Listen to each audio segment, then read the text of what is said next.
नमस्कार, जयसिंगपूर नगरी न्यूज मध्ये आपलं सहर्ष स्वागत। पाहूया आजच्या दिवसभरातील काही ठळक घडामोडी।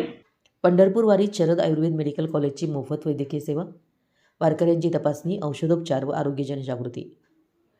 यड्राव येथील Sharad Ayurveda medical college hospital and research centre यांच्या वतीनं आषाढी पंढरपूर वारीनिमित्त सातारा जिल्ह्यातील तारडगाव तालुका फलटण येथे मोफत वैद्यकीय सेवा शिबिर व जनजागृती अभियान राबवण्यात आलं। या शिबिरामध्ये वारकऱ्यांची आरोग्य तपासणी करून त्यांना आवश्यक औषधोपचार व आरोग्यविषयक मार्गदर्शन करण्यात आलं। या वैद्यकीय सेवा उपक्रमात डॉक्टर अमित मासुले, डॉक्टर नेहा बागवे यांच्यासह महाविद्यालयातील वैद्यकीय अधिकारी व विद्यार्थ्यांनी सक्रिय सहभाग घेतला। वारकऱ्यांचे रक्तदाब, ताप, सर्दी, खोकला, अंगदुखी, पायाचे विकार, थकवा आदी तक्रारींची तपासणी करून आवश्यक औषधांचं मोफत वितरण करण्यात आलं।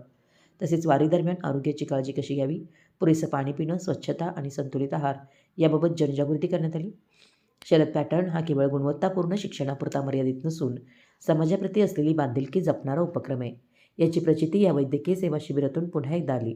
विद्यार्थ्यांनी प्रत्यक्ष समाजात जाऊन आरोग्य सेवा देत सेवा, संवेदनशीलता आणि सामाजिक उत्तरदायित्वाचं दर्शन घडवलं।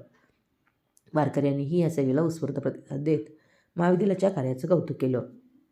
या उपक्रमासाठी संस्थेचे चेअरमन आमदार डॉक्टर राजेंद्र पाटील यड्रावकर व एक्झिक्युटिव्ह डायरेक्टर अनिल वागणे यांचं मार्गदर्शन लाभलं। आमच्या जयसिंगपूर नगरी न्यूज चॅनलला लाईक करा, सबस्क्राईब करा आणि हो, स्क्रीनवर दिसत असलेला व्हॉट्सअप नंबर तुमच्या मोबाईलमध्ये ॲड करा। पाहत रहा जयसिंगपूर नगरी न्यूज चॅनल।